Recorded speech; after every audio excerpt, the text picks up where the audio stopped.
peace, world. Been a minute, but I'm back up on these streets, world. Time away from everything made me a beast, world. Now I'm about to put everything into this release, world. I'm saying peace, world. Yeah, peace, world. Been a minute, but I'm back up on these streets, world. Time away from everything made me a beast, world. Now I'm about to put everything into this release, world. I'm saying peace, world. Yeah, I observe, watch them perpetually cross lines, but they ain't quite as vocal when they offline. About that back, I'm like Mercedes when it's boss time. Overcharge them like I'm making up for lost time. Cheat each back like my last, cause you never know when they gon' let you go. They don't always let you know.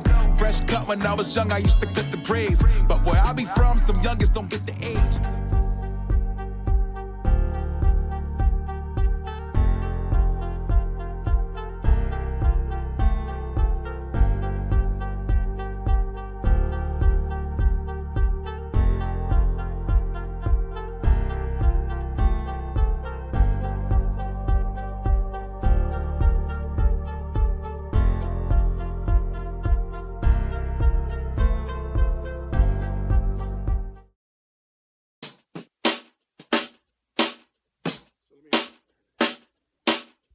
Hello, everyone. Welcome to episode 21 of the Resilient Podcast. Today, I have a very special guest. It's been a long time coming. He wanted to be number 5. No, number 9. But we're close. But 9 is my number. I don't know why. Whenever people ask me about podcasts, I'm like, save 9 for me. Is it 9? That's 9. I thought you said number 5. You kept saying 5. I said 9. Maybe I said 5 for you because I wanted to be on sooner. But 9 is usually my number. I'm like, because I also know that it takes resilience to be able to build a podcast, to keep it going and to stay with it. So a lot of them fizzle out after 1, 2, 3 episodes where it's like, this is coming from someone that has a podcast. I'm bored. That's, you get bored. You don't want to do it anymore. It's too much work. So I've started and stopped a lot of podcast projects. Like we still have a few that have hung on, but I've quit a lot of them, So I know how difficult it is to keep it going.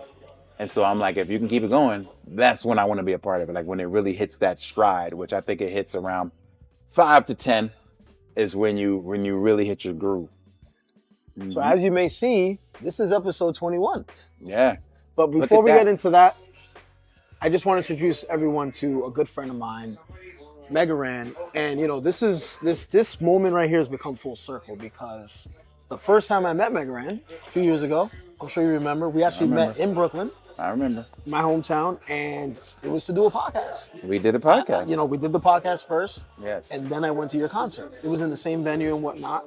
But, I got 2 for 1 that day. I was on a podcast with Megaran, a gentleman that we both obviously connected because of the world of wrestling. Yes. We're big wrestling fans. I'm more of a WWE fan. Megaran likes everything wrestling, but I'm more catered to the WWE. Shout out to the WWE. And in this episode, we're going to talk about one of Megaran's favorite words, which is inevitable. Inevitable. So I wanted to ask you a question, Megaran. First and foremost, Megaran is a educator turned into a rapper. He's originally from Philadelphia, now lives in Arizona with his amazing wife, his beautiful child, who is growing up to be a cute, handsome little man. I see his pictures all the time. Congratulations on that, on fatherhood. Thank you, man. He's amazing. I love him. Yeah. And, Megaran, you have a concert coming up. A tour, actually. You have a tour coming up. Yes. And I know you have some dates in Philly and whatnot. I might see you down there. But, folks, it's Black History Month. And, Megaran is all about Black history. And I know he's very, very... I know he's an activist in so many ways. I made a song it's called I Am Black History. There you go. And I think that's something that people need to remember as well. It's like we're continuing to make history. Yeah. And there's one of 2 mindsets about it. Like people don't like to dwell on it sometimes where they're like, oh man, like let's just live our life and continue to push forward. Yeah. We don't have to talk about the first Black this, the first Asian that, the first Latina this. Like why don't we just build and do amazing things? But we continue to break these glass ceilings and these things that have held us down for so long that it is important to know that in 2025 we're still able to point out the first of this, and the first are still happening to this day. Yes. And so I think it is very important. But to different people, it's different degrees of how important that is. Yeah. But I think it's important to note that we are continuing to make history every day when Yes. we podcast, when we create, when we talk, when we make music, when we share our content with people and educate and then force the scene and the culture to grow, then we're making history. Sounds good. History doesn't just mean 50 years ago. Yeah. Great information there. So, Megaran, first and foremost, I appreciate you being here. Of course. I never thought this would happen. Never? Here we are. What do you mean, because never? you've done it 3 times. You've had me on your show 3 times. Twice in Brooklyn. I think one time over audio. It was like a mini episode that you did one time. Yes. So I've literally been on the Matt Mania podcast 3 times. Yes. But hopefully this is not the first and last time that Megaran's on this podcast. That means I have to be on 3 times. All right. So if I'm on 21, I'm just gonna start coming up with numbers. All right, 47. And then 99. All right, those are the ones I want. So, like I said, folks, it's a full circle moment. When I created this podcast, one of the first people that I thought about having on the podcast was Megaran. Because again, Megaran once told me on a podcast that he considers me a friend, and that meant a lot. And we've been to different cities together. We've been to Texas together, California, Texas, Vegas, Philadelphia, Philly. Vegas. Mm-hmm. It goes Florida. The list goes Yeah. on and on and on and on. And like I said, Megaran, I've watched you evolve. Over the years, I've watched you become a better person. Thank you. Especially with you being a dad and being such a good husband. And I know that you provide for your family. I see it. I know you're the breadwinner. I know what you do. This man's on tour all the time, and sometimes he brings the family on board with him. Sometimes when I can, but I'm lucky that I love what I do. Yeah. You know what I mean? Like I really enjoy it. And I learn a lot from wrestlers. I'm able to chat with a few wrestlers as friends and talking to them about this life. And my life as an entertainer is nowhere near as hectic as theirs and dangerous as theirs, but it is similar. Like we're on the road constantly. We're kind of away from family. So I get to learn a lot through them, and it encourages me because anytime I think I'm tired, I'll just look at Cody Rhodes' WWE schedule or Xavier Woods' WWE schedule, and I'm like, well, I guess I better get up and do this. Because I'm tired because I got to take an overnight flight to New York and then go do a concert at a thing in Manhattan and then Brooklyn the next day and this and that. And I look at these guys literally all over the place. Their march is insane. I don't know if you've seen March, for example. They're bouncing all around Europe the whole month. And it's like, all right, well, I'm in Austria and then I'm in the UK and then I'm over here and then I'm in Ireland and Switzerland, like they're just everywhere. And so being able to, like, if they can do that, then I can do this. Yeah. That's Shout how I out look at to Cody Rhodes and Xavier Woods, by the way. Cody's one of my closest friends. Xavier Woods is one of Megaran's. And also Cody knows who Megaran is. I mean, Cody loves Megaran, from what I remember, Oh yeah, he showed me a lot of love at WrestleMania in Philly. Yeah, he did. And for sure, him and me and his manager, Brian, are very tight. Yes. And he's been able to look out for me a lot of times. So yeah, man, it's just and understanding the world that they exist in, and that, and us being a small part of it as fans, we get to see a little bit of it. So it's really fascinating. It really is. So Megaran, remember a few months ago last year when I initially started this project, I reached out to you. I told you what this was about. I told you why I created the podcast. So I'm not going to get into details. When I was on the phone with you, I asked you what your favorite word was. You told me it was inevitable. So I said to myself, how can I tie it to resilience? So my first question to you is, the word inevitable can mean something unavoidable or destined. What's one moment in your life or career that felt inevitable, and how did you embrace it? Well, I think so many parts of my career have been inevitable. I always tell any new artist that's interested in trying to make a wave in this world of content and music or whatever, that no one can take away what's destined to come. You know what I mean? And so there's no person that can take your spot. There's no person that can take your connects. There's no person that can take what you give to the game. So what's meant to be yours is yours. And that's something that I've learned from freaking Sunday school when I was young, is that what's meant to be for you is going to be for you. And so whenever I get discouraged, I try to remember that. And throughout my career, from being a teacher and also making music on the weekends and things like that, what I get so many times, and even to this day, people will come up to me and be like, how come I've never heard of you before? Like, why are you not famous? Why are you not a superstar? Why don't you have 1 million subscribers, you know? And I don't know how to answer that. You know what I'm saying? I'm just happy with what I got. But I also feel like my path is destined. It's created for me, and all I have to do is walk it. You know what I'm saying? And when you try to shortcut the line or jump ahead or cheat the game, it's not gonna work out for you. So I know that for me, I take the slow path because I like the slow route. You know what I mean? Because I think you savor it a lot more. And so for me, this path from being a teacher and then going into music has been a different route for me. I didn't release my first album until I was 29, you know. And that's like ancient for rappers. You know what I'm saying? Like if a debut, you were almost 30, like what? You know, I liken myself to, and it's back to wrestling, Diamond Dallas Page. A guy who started late, you know, late bloomer, just loved the game and just gave his all to the game. Yeah. And that's been me. So I think my whole career, I can't even mention one moment. I think the fact that Mega Ran exists is the definition of inevitable because I grew up playing video games I'm about to say before I could crawl, but not quite. But video games, comic books, music have been a part of my life. I remember sitting and playing Sonic the Hedgehog and listening to Public Enemy and Run DMC and Beastie Boys at the same exact time. Wow. Not thinking, well, what if I took one of those beats and then I took some of that music from this game and flipped them? I never thought that. But 20 years later, I thought that, you know? So it was destined. It was destined to come. That video games and music would be a bigger part of my life. It was destined. So this leads to my next question. When you transitioned from teaching to music, did you ever feel that this career was inevitable for you? Why or why not? No, I didn't. I felt like I didn't jump out. I was scared, you know, like it's very scary to jump out of a safe career. I don't know how safe education even is these days, or any job. Yeah. But you know, you got a paycheck coming every week. You know when your meal's coming, and to jump into something that's a little inconsistent like entertainment is risky. But I didn't do it until I felt very comfortable. Like there was some close calls where music started working out for me, and I was like, oh, I should jump. And then I was like, nah. Somebody would offer me a tour. I'm like, nah, I gotta go to work Monday. I can't do it. Nah. And I would get so scared. And then finally, man, I made this album called Black Materia.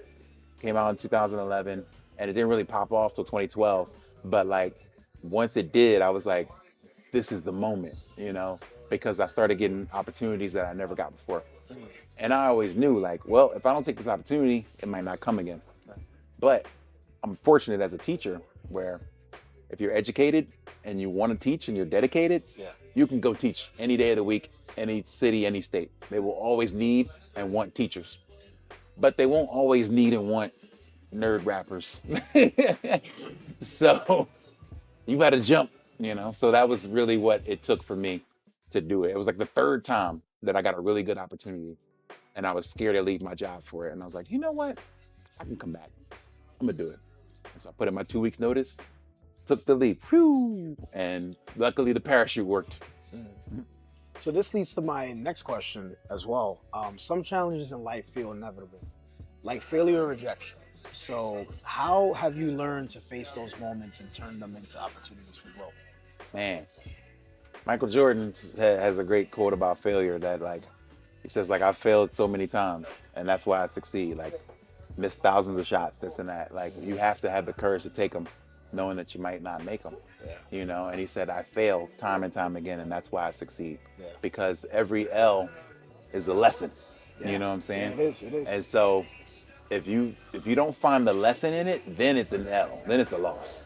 Like, if you're just like, oh my God, I've been with this person for 5 years, and now it's over. They didn't make me better, I didn't make them better, I didn't learn anything from this situation, I didn't learn anything about myself, then it might have been a waste of time. But I think if you dig deep enough, you will find that there is a learning opportunity and a lesson in every failure. And so anytime I've lost, I joke that anytime I've released an album, I failed. I put it out too soon, I put it out too late, I was waiting too long, I should have took longer with this song and mixed it in better. I should have changed this lyric that I thought, you know, could have been better. So I learned something every release. And there's another thing you learn as an educator is that every day's a school day. Every day's a chance to learn something new, man. So waking up every day is another opportunity to learn something. And I always keep those lessons in mind. So every loss is just another lesson for me. So as a teacher turned rapper, did you ever feel like the pull to create music was something you couldn't resist? Almost like it was your inevitable calling. I wouldn't say so. But it was always a big part of me. So as a teacher, I would go to school, teach Monday through Friday. But at night, I'd come home and work on music. I'd make beats. I'd record myself. I'd put stuff on YouTube. Weekends, I would go to open mics. I would travel, listen to concerts, take notes, watch people. So I wanted to make it a bigger part of my life, for sure. I didn't think it would become my thing, my calling.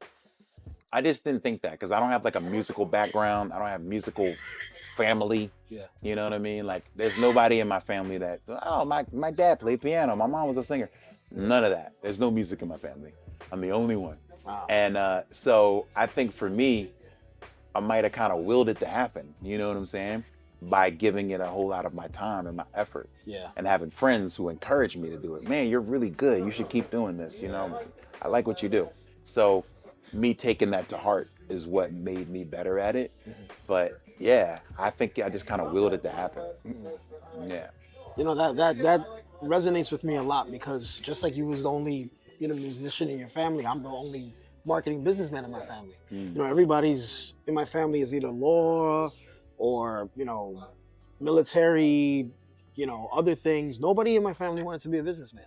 At least, you know, I mean, I had relatives that own businesses, but like nobody wanted to step up to do the marketing and the promotions and all that stuff. And it's scary. It is. You know what I mean? Like you said, the people that pushed me have a lot to do with my success. Because, you know, I didn't have so much support, especially my family. My family was not happy that I was different. You know, my family wanted me to follow their route. And remember when Taker went to the Hall of Fame? Yeah. Remember what Taker said? Like, his brother told him, Mark, you got to live your life for you. Yeah. And I think that Hall of Fame speech resonated with me so much because it made me remind myself of what happened in my life. You know, Taker's family wanted him to be a basketball player, the parents. Yeah. He ended up becoming one of the greatest wrestlers of all time. Yep. You love The Undertaker, I love The Undertaker. You know what I'm saying? Had he not been The Undertaker and he became that basketball player that his family wanted him to be, nobody was going to remember Mark Holloway as much as we remember the Phenom, The Undertaker, you know. So, I mean, everything happens. You got to live your life. So, you know, Megaran, next question I want to ask you was, life is full of uncertainties, but some things feel distinct. What role do you think inevitability plays in finding your purpose? Well, I mean, the idea of inevitability or something just like, it's like slipping on black ice. You know what I mean? Riding on black ice. The first time I ever got into an accident, I was going down a hill. I was listening to Ludacris, and I just remember going down the hill. Wow. And the car was in front of me when there's a red light, sudden red light, and I start trying to stop, and my car's still sliding, and I'm like, oh God, what are you supposed to do in this situation? And I'm just like, and I know I'm about to brace for impact to hit this car.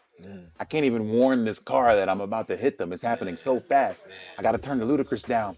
So I was just like, I don't know what to do. So at this point, I never got in an accident before. What you're supposed to do is pump those brakes. Yeah. You know what I'm saying? You're supposed to start pumping with your feet. Yeah. Because that first catch didn't catch. So we got to try again. And I didn't know that. And I think that's very applicable to life. And that's something that this just came to me. Like, this isn't even something I thought about before this ever. But putting that together, it was just like my career. It's like you got to sometimes pump those brakes. Yes. You know what I'm saying? Because if the first time it didn't catch, didn't hit, and you're like, yo, you got to keep hitting them because I'm about to collide and this is something I can't stop. And if I do collide with this person, I'm going to cause a lot of damage. You know what I'm saying? And so I got so scared I was going to hit this car that I decided to turn. And when I turned away from that car that I was sliding into, I turned into oncoming traffic. And so I then hit another car that was coming towards me. So I made it worse than it even probably had to be. Because the one thing, if I hit this guy on the back, it wouldn't necessarily have been as vicious of an impact as hitting head on with another car who's completely unsuspecting of me doing this. And now I'm totally at fault because I got out of my lane. I don't know if you see what I'm saying. This is a double meaning. Yes. Is that I got out of my lane. I got outside of my lines. Yeah. And I went and did something I wasn't supposed to do. Yeah. So I think that the fear of failure can make you jump outside of yourself and outside of your lanes. You know what I'm saying? And I think this is something that it just literally kind of clicked together for me, is that this was a small anecdote from us of a time riding around listening to Ludacris and loving life, and then realizing that I made so many mistakes in that moment. Yeah. Where if you just take what's about to happen, like sometimes it's inevitable. So just hold on. Yeah. Hold on and take it, because I would have caused less damage if I just brace myself, maybe beep the horn like, hey dude, I'm about to hit you, and just bam, I'm just tap them and we're good. But I was so afraid of causing that damage. It's just like you tell one lie and now you got to tell another lie to get out of that, and another one, another. So it was very much a snowball effect, because I didn't want to cause an accident. And that's been my whole life, is like not wanting to let anybody down, being the people pleaser, you know what I'm saying? Yeah. And so, I know how that feels. yeah, so it definitely affects in finding your purpose, because you can be on an inevitable path and people might not like that. You know what I'm saying? Yeah. And some people can make you feel guilty for that. Oh yeah. You know what I'm saying? And it's like, yo, I didn't make this path happen for me. It just happened, you know what I'm saying? I sat and I rapped with 5 of my best friends the first time I ever wrote a rap. None of them make music anymore. Wow. You know what I'm saying? Some of them have kids, some of them, you know, work in schools, some of them are businessmen, some of them are, you know, just hustling day to day. And I'm the only one who has a career in music. And sometimes like the chosen path is just for you. You know what I'm saying? And so Yeah. I felt guilty my whole life about that, being like, man, like this was supposed to be the homies, it's supposed to be the crew, we're supposed to be the Avengers, you know? Yeah. And everybody can't go, unfortunately. Of course. And so I had to learn that about inevitability, is that sometimes it's just your path. Sometimes You know what I it is. mean? And it's like, you got to ride it no matter what, whether you're about to take an impact or not. Like, and you got to brace yourself for that impact. Yeah. You just take it. Hope that answers your question. No, it did. Just the way you explained it, man, it really touched my soul, you know? We've been talking about WWE. We've been mentioning some WWE names this entire session. So you're a huge WWE fan. I mentioned this earlier. Well, wrestling fan, but I know you love the WWE. Of course. I've been watching WWE since, man, before I could crawl. Man. So, you know, as a WWE fan, and wrestling storylines often highlight characters overcoming seemingly inevitability, right? So, or inevitable defeat. So how do those stories resonate with your personal journey? Well, I mean, all the time. I think that, I mean, I could just go no further than like the current storylines that we're in now, and seeing like the bloodline and seeing Cody's, you know, finishing the story. Like the idea of finishing the story is something that I think anybody can relate to, that has an inner struggle or inner goal where you're just like, I have to finish this story. And whether they got to remember like that this is scripted, but it is very much based in reality. It is. And these people who write it are thinking about what makes the most sense, when it makes the most sense to make these moves and pull these triggers. And so the Cody story especially has inspired me. I mean, from the beginning, I've followed Cody. I wasn't watching, I think, when he initially left WWE. Yeah. But his indie run is part of what got me back into wrestling. Wow. It's just the story of it all. And it was like, man, you might not even be a fan of this guy's wrestling, but here's a guy who bet on himself. Yeah, he did. And, you know, who said, I'm going to do this. And I love that undeniable, you know, what is it? Undesirable to undeniable. and I just love that. And I feel like that's something that anybody can relate to. It's like, all right, I'm going to bet on myself. I'm going to go out here. Everywhere I go, I'm going to be in a suit. I'm going to live like I'm supposed to be here, and like I'm important. And somebody's going to treat me like I'm important because I know I'm important. And I think that's just such a dope way to look at life, you know? And I think if you asked Cody even, this was inevitable. You know what I'm saying? Like this path back into the top was destined. Like it was gonna happen. There was nothing anybody could do about it. You know what I mean? Because the belief in himself was so strong. It was. You know what I mean? I appreciate that answer. Mm-hmm. And it's crazy that you use Cody because I've used Cody in these episodes. I've related my path, my journey with Cody's. Mm-hmm. And a lot of people say, why do you keep talking? It's just like how everybody kept telling Cody, why do you keep bringing your dad into the situation? Mm-hmm. It's the purpose. It's the reason why he's doing this. It's the reason why he did. I mean, he did it, like you say, he bettered himself. So Megaran, in your career, have there ever been any moments where success or failure felt inevitable? And how did you prepare and navigate through those outcomes? Well, I think this is probably where I should have saved my accident story, because I knew that failure was inevitable by crashing this car. I was like, I'm about to damage my car. I'm so young, and I'm not gonna get another car. I'm not gonna get another opportunity. My parents trusted me, this and that. But yes, I don't know if success or failure is ever fully inevitable, and it's weird to say this because I believe firmly in inevitability, but I just feel like there are certain things you can do in life to affect your chances. You know what I mean? It's like the casino. Yeah, you pull the arm, and you're just gonna watch what happens. But life isn't really like that. While that thing is rolling, there's other things happening in life that you can affect. The decisions you make, the mentality you wake up with, how you treat people. I mean, we just talked earlier about someone treating people with disrespect and how that can just lead to really weird situations. Yeah. And, so choosing to have love in your heart, choosing to have forgiveness, things like that can put you in better positions to receive positive blessings. You know what I mean? So I do think that life has so many twists and turns that I don't know if failure is ever fully inevitable. You know what I mean? I think that you can, or at least you can cushion the blow by doing the right thing around it, where you're like, oh man, I think this is about to not work out. For example, we're playing a show tonight on one of the coldest nights of the year. So a lot of people that were running the show were like, do you think maybe you want to just not do the show? And I was like, why would I not do the show? And they're like, well, it's cold. People might not want to come out of the house. Let them stay home and stay warm. Mm-hmm. And I'm like, well, I scheduled a show, and this could be the thing that warms their heart and soul. More so, yeah, you're going to be a little cold, but this could be a thing that could be really helpful to someone in some other way. Mm-hmm. So, yes, I think ultimately, I don't know. We don't know what tonight is going to hold because we're still in the midst of it. Yeah. There could be 2 tickets sold, or there could be 402 tickets sold. But at the same time, the show goes on because the people can be impacted, whether it's 2 or 400. So I think you make that decision and then you deal with it. So I do think that life has so many decisions that can put you in a position to win, even when you think failure is inevitable. I like that. I'm about to ask you a personal question. When I first met you, you wasn't a dad. Mm-hmm. A few years ago, I was one of the first people that was able to see a picture of your son.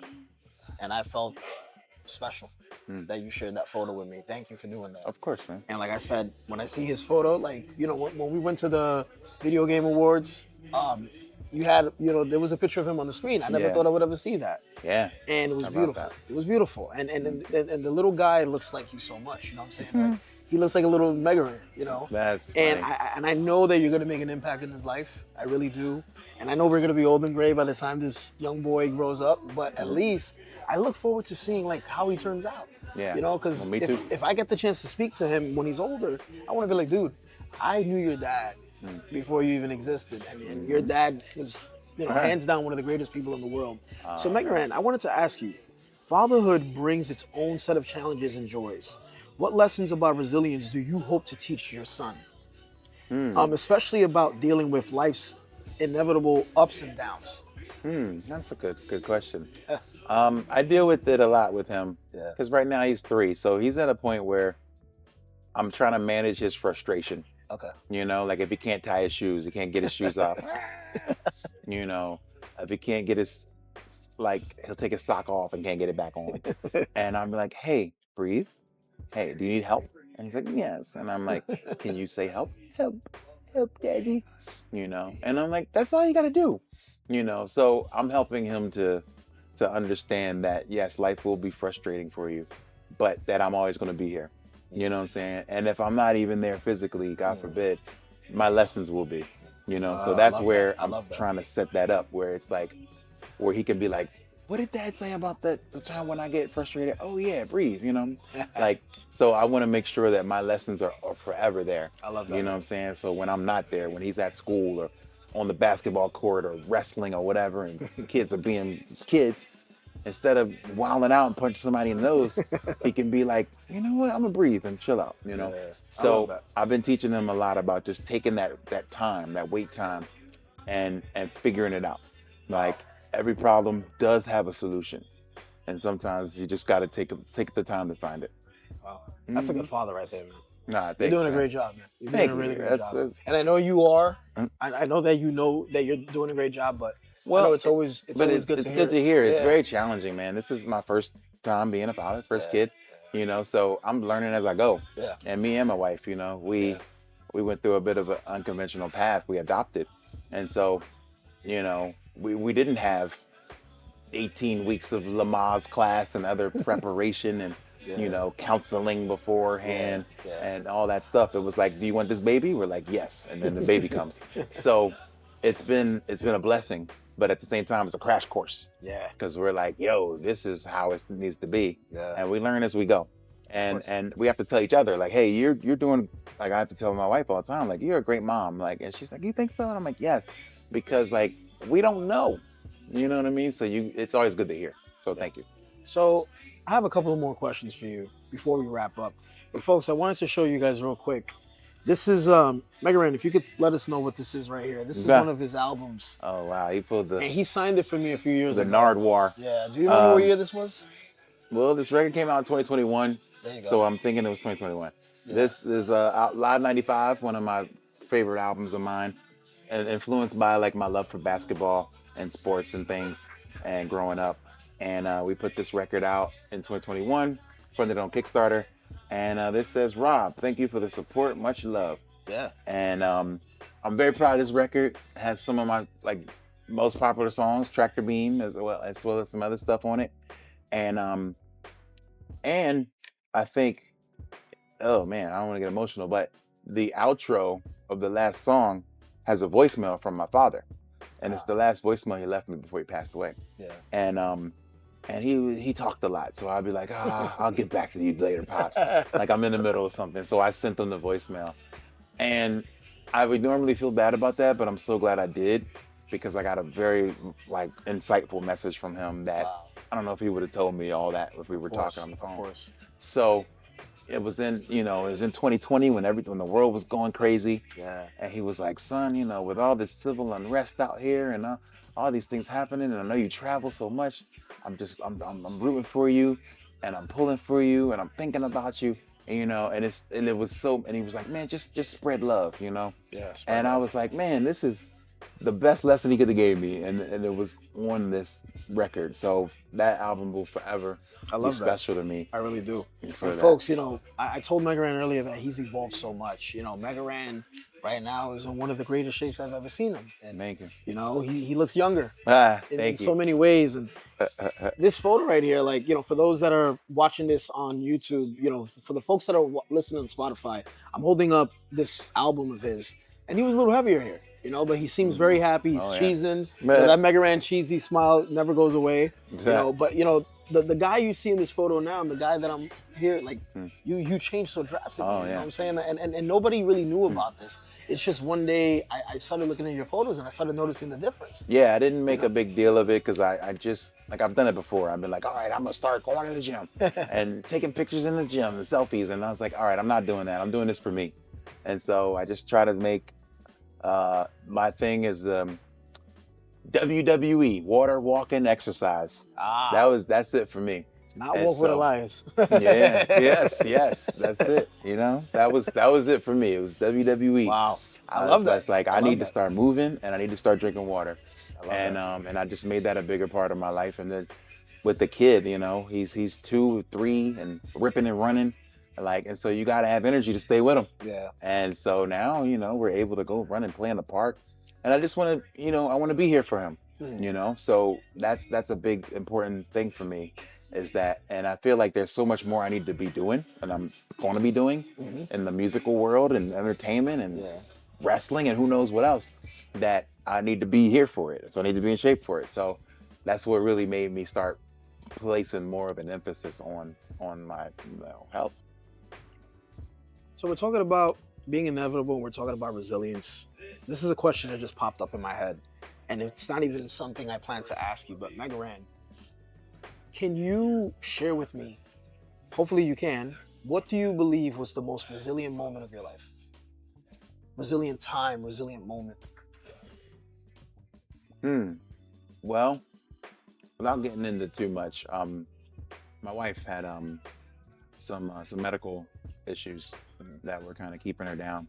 Yeah. And I didn't really know. Like I'm a kid I've never had a broken bone, never been overnight in the hospital. Wow. Like I just been fortunate to have never had to deal with those kind of things. That's a blessing. And so I didn't really understand it, and I don't like hospitals and things like that. And so to have to see her, getting a procedure done and things like that, and dealing with this like constant pain that was keeping her from enjoying life, from going to work and all these things, it really brought us together closer and stronger. You know what I'm saying? Because when somebody you love is just down, it lets you know that you got to step up. You know what I mean? It's like sports. The next man's up. Your quarterback goes down. Somebody better step up and play. So bills don't wait. Life don't wait. So it's time to step up. And so that was when, life had to, slap me in the face and be like, what you gonna do? Like, are you gonna just sit and cry and be sad about this? Or are we gonna get up and do what we gotta do? Which means like, do what we need to do for this family. Be there for each other, give each other support, love, and attention, affection. And I said, absolutely. And I think that's what really made me a better person, is seeing someone I love need me to be strong for them. Right. You know what I'm saying? And I'm an only child, so I never had that. You know what I'm saying? And so I didn't even know that you was an only child. Yeah, I think you may have shared that with me in the past. Yeah. But it's crazy how you just answered that way. And it's funny because after the video game awards ended, I met a gentleman who was one of the beer sponsors. You remember that gentleman? Mm-hmm. And I was telling him why I started the podcast. And one of the things I said to him was, my ex-girlfriend gave me advice during the breakup. And I had said to the guy, she told me I'm testing my mic. So I said I should test my mic too, because I said to myself during the healing stage, and you gave me advice as well. I'll never forget what you said to me. Do you remember? Probably remember the last year you said to me, never stop texting her. Never stop telling her how much you love her. You remember that conversation? Vaguely. You said it to me in a voice note. You actually said this was after y'all broke up? No, I said don't stop texting her? No. That's kind of stalker. No. Okay. This is before. This is when initially the problems were happening. When you were, and I working was through it. just simply venting because I was checking on you. You checked on me back, and we did the brotherly check-in, and I told you what I was going through, and that's where you said to me, listen, no matter what, never stop reminding her how much you care about her. You kept telling me to show up. Yes. Until eventually I couldn't do it anymore. Yeah. And I'll never forget that. That's important. I told this gentleman, the reason why I created the podcast is because do I sit there and just cry every day over this breakup? Because I'm gonna cry about this breakup regardless, because it hurts. Or do I do something? So the podcast became a therapy, like a beacon of therapy for me. Yeah. And I feel like the podcast actually has helped me kind of move on, where I'm not as sad as I once was. I mean, I still have the emotions. Yeah. There's certain dates that come around, like her birthday came around, and Christmas, and New Year's, and we broke up in March of last year. So that date is coming pretty soon, but I feel like a lot of weight has been lifted off of my shoulders because of the podcast, therapy, being around people like you, going to WrestleMania. Even though WrestleMania was a little emotional for me, because that was supposed to be a WrestleMania that I was supposed to take her to. Yeah. They were supposed to even say on the thing, when they usually have like the aircrafts in the beginning of the show in pyro, supposed to say like, thank you for your service. And they were gonna put her sister's name, because they were in the military, and they're from Philadelphia. But when we broke up, I told WWE it wasn't gonna happen. We couldn't do it anymore. And WWE's like, all right, we're not gonna put it. Gotcha. So I'm just glad that you know it's funny how like-minded people speak, because you mentioned that and you said do I continue to cry or do I do something about it, and that's the thing, we have to always do something about it. We can't stay down. Yeah. We gotta rise up. Like life goes on. Like Yeah, it does. we're in a rough time politically right now. Oh, I got yes, we friends are. that are doom and gloom and sad, and I open up Instagram and I'm like, I gotta close it immediately. And so I'm like, because I have to protect my peace. Like, Yes. because I have things that need to be done. Yeah. I have a family to support. Of course. I have things that I love, people that I love that I want to support, course. and that I want to continue to push towards great things. I don't want to sit around and cry and be sad all day. Okay. Oh, the world's over. You know what? Make the most of it, man, because we need those lights. We need those lights. We really do. So if you're just sitting around dimming people's lights with doom and gloom, stay away from my timeline. Like, I don't have time for that. I hear you. Because we need to be moving forward, no matter what. Yeah. And the people, that's what, who was it? Scott Hall said, tough times don't last. Yeah.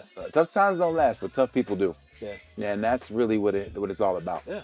And if you can sit around and sulk and cry for 4 years, or you can get out here and try to get on the path, and make it inevitable. Megaran, another question that came up to me. It's Black History Month. You mentioned that. What does Black History Month mean to you? Man, it's just a time to honor, respect, and recognize great Black Americans for their contributions. I was a history major, so I'm very much into history and the belief that if you don't forget you don't pay attention to your history, you're doomed to repeat it. Yeah. You know what I'm saying? So thinking about that is so important, because we continue to make Black history, you know what I mean? Yeah. And I think just keeping your eye on the future is so important. And so through the past, we will keep the future in mind. So it's very important to me to celebrate Black History Month. I love it. One more, actually 2 more questions. If we accept that change is inevitable, what advice would you give to someone struggling to adapt and move forward in their own journey?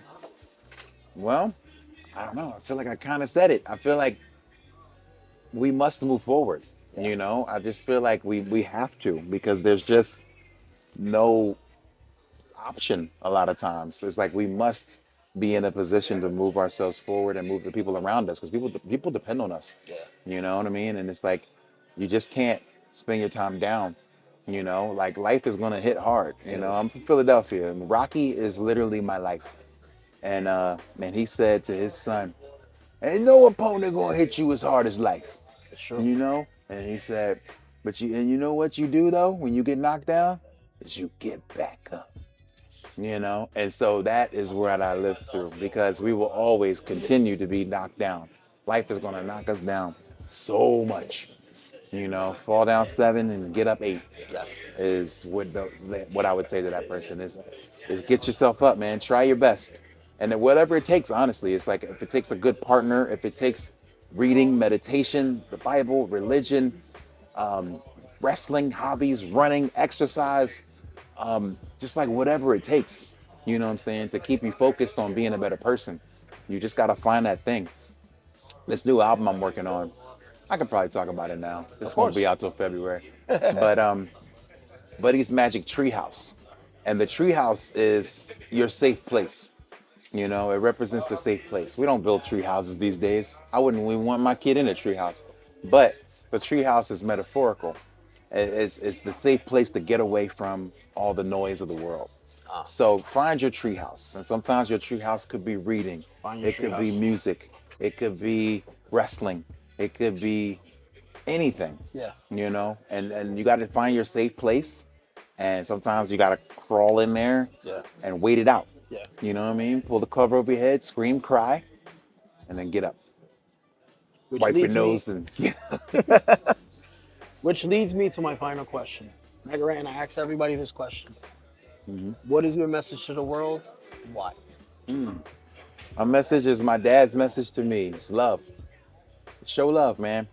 Because it's a lot of people spreading hate, and it's a lot easier to just decide to be negative, but it's actually harder to spread positivity and love. So I would say challenge yourself to spread love. That's it. Mhm. So Megaran has an upcoming tour, and there will be a link right here where people will be able to click on it, and you can see all the upcoming shows of Megaran's next tour, which is called. It is a tour with a band called Magic Sword. I don't actually remember the name of the tour. Something serious. But the link is right here But, on the bottom, and I'll be everywhere. I'll literally be everywhere in the U.S. all spring. Yeah. So please come on out and see your boy. The new album, The Buddy's Magic Treehouse, will also be out in the spring. So we're just looking forward to bringing more and more good vibes to the people. And I have a gift for you, Megaran, that I want to share with you. I gave you a gift earlier this last year, and I'm going to have another gift for you. Something to keep you warm, actually, during this weather. But before we do that, can I get the gift for Megaran? Folks, Megaran is an artist, and he's made some great music. But right here, thank you. This right here, this Dream Master memoir, this is the one thing that makes me feel blessed to be his friend and to have him in my life. No, thank you. Megaran, do you want to share something real quick about this? Well, yeah. The book is inspired by my life, but a small section of my life from birth to 2018. And what happened in 2018 is when I was lucky enough to get a Guinness World Record. Wow. And that was something, of course, that I could never have pictured or imagined that my life would have taken me in that direction. And so it's just a testament to resilience. That's what it is. So Megaran, I want to share this gift with you. Oh, snap. It's actually a resilience jacket like the one that I have on. Oh, shoot. I know you have a resilience shirt. That's what's up. Yeah, I got the shirt. Now you have a resilience Man, I got jacket. the jacket. Thank you. I can use it because it's very cold in New York. So thank you so much, bro. Yeah, man. I want to thank you again for being on this podcast. Thank you for making it happen. Of course. Lucky number 21. Look at that. I know there was a few things happening in between, but folks, if you want to visit Megaran's, social media, Megaran on Twitter. Megaran on Twitter, Megaran on Blue Sky, Mega_Ran on Instagram. Megaran.com is where you can get all my tour dates and things. So yeah, just type Megaran somewhere.